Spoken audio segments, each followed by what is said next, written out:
Hey guys, Joe from J&M Concrete here. So this week we are doing a job for a long-time customer. One of my first jobs, my first year was with him. He hired me about 4 years later, and altogether that first job has been about 8 years ago. So now we are gonna be doing a front porch, a side concrete pour on the side of their house, and a little pad in the back. Stick around for the excavation, the prep, my favorite part, the pour. Don't forget to leave us a like and subscribe, guys. See you later.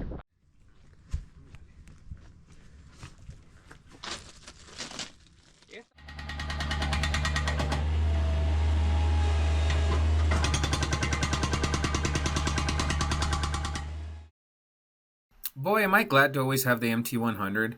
A big machine in the same situation would have struggled here, made all kinds of ruts. But you know the one thing I hate about this kind of landscaping? If you notice in the video, those little 1-inch rocks, I think they're like 1 to 2 inch rocks. They're just good enough to get caught up in the tracks of an MT100. I'm assuming there's other brands and sizes they would get caught up on, but they're just the right size to get caught in the tracks between the rollers and the track.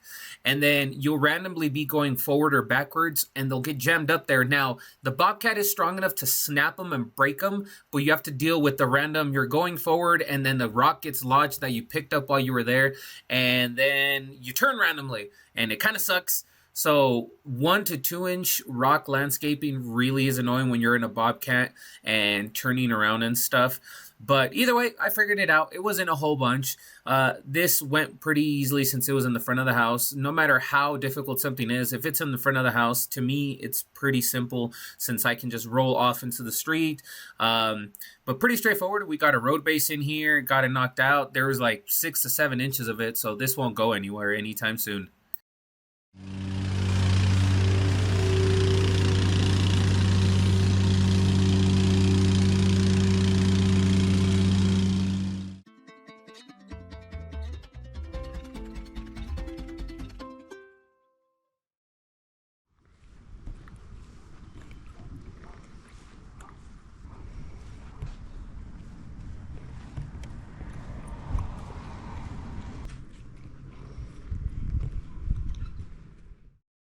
What a great example of where you should have a machine like the MT100 and like my power buggy. In side areas like this, getting back here, getting in here. Even though a lot of people have them, they're still very uncommon to find crews that have these setups. Because the way that I see it is, yeah, a big machine could potentially get in and do more stuff in certain situations, but this one can get in everywhere, whether it's slow or not. And in this situation, well, it's the only one that can get in, but it did a great job in digging this out for us. We made sure we got down to native soil, compacted it, stuff like that. And where really helped was laying down this sleeve. The customer, right next to this sleeve right there that we laid down, was a sprinkler line. So we laid down the sleeve so they could later cut that sprinkler line and run a new one through the sleeve, so they never have to worry about it going off under the concrete. I'm assuming they're going to wait a little bit. That was the plan. It was till down the road. That's why they wanted the sleeve instead of just doing that now.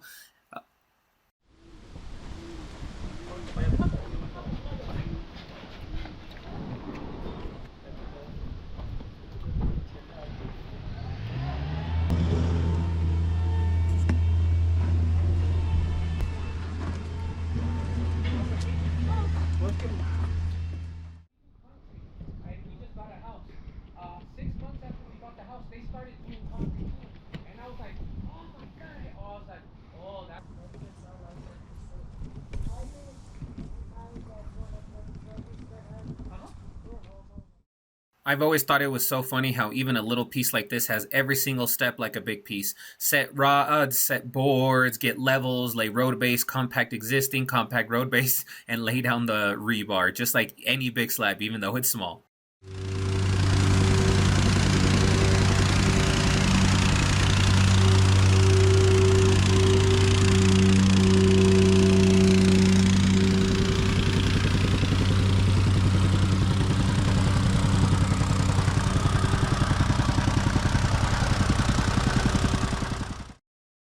On a little slab like this, most wouldn't care, but I do like taking every single step, hitting it with the jump in, laying down road base, watering the road base, and then hitting it with the plate compactor. Even though they can barely run inside such a tiny space, it's just as important as all the other big pieces.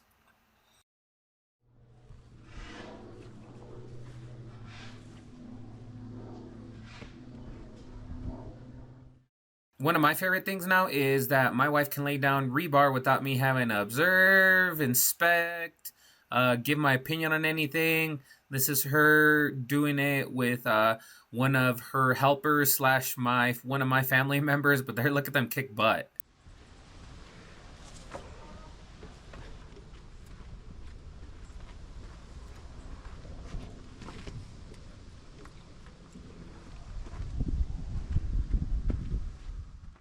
All right, guys, there it is. Everything went well. We got our front porch ready. It looks a lot bigger than originally, honestly. I thought it was gonna be smaller. So we have our masonite around the window wells. I hate when concrete's above the window wells. I mean, you can't do nothing about it. So we use a thin masonite. I don't know what it's called in your area. We'll slice it thin and then bend around. You can't really use metal edging because it'll kink. You can't use other boards because they'll snap. But there it is. And then we made the steps slightly bigger than it was before. We have our pad all the way through. Now, if you guys are curious what I did a few years back, this is the last pour I did. This driveway extension. Did that a while back, about, oh God, I would say 4 years ago, maybe, something like that, 5.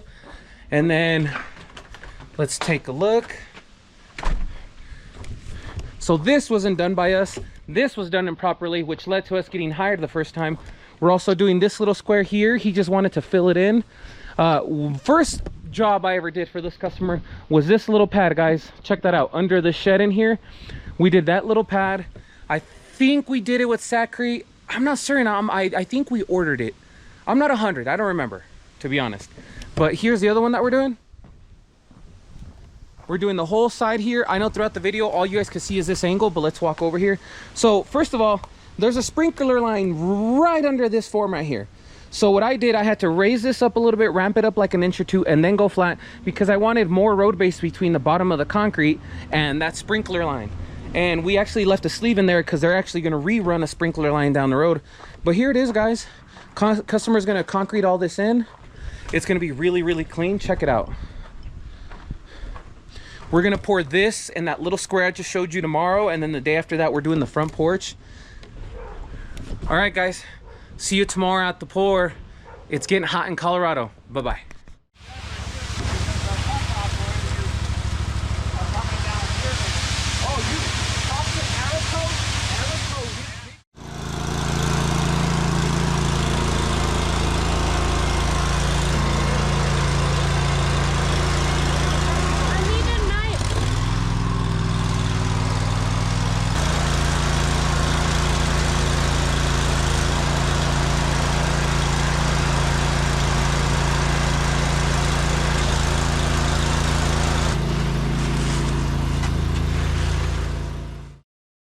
I know I've said I'm grateful about my other power buggy, the old one. It steps up when this one has broken down.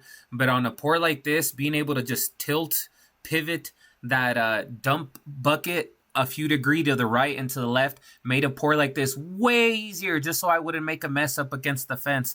That tiny little pivoting motion like this right here is so easy when it comes to pouring. Even though I love my old power buggy, this new one is way better.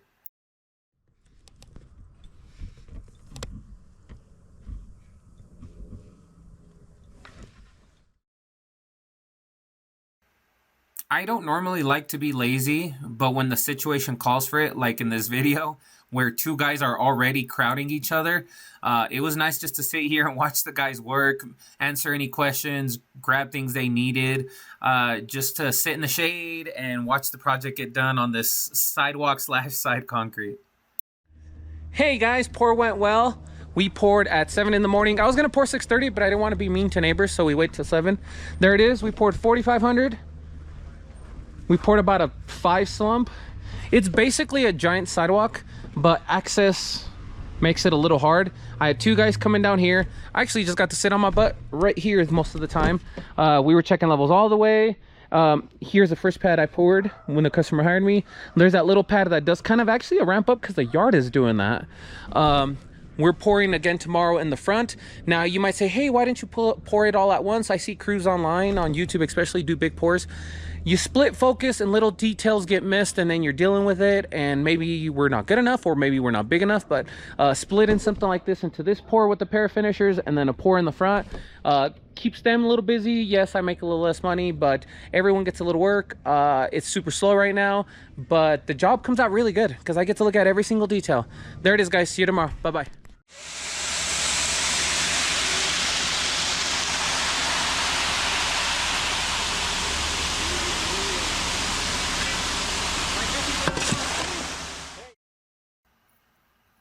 So the day before this pour, the evening before, I kind of messed my knee up, so I couldn't put any weight on it. And luckily, we decided to do the front last. And I had the idea of, you know what, we have those equipment mats that are rated for cement trucks and dump trucks.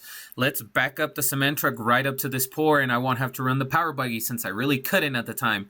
We pulled it up, didn't make any marks. The mats were amazing. Poured it out, didn't make any mess. Everything was perfect about this. The pour went well. Weather was great. The guys knocked it out. I was just sitting in the grass with crutches next to me.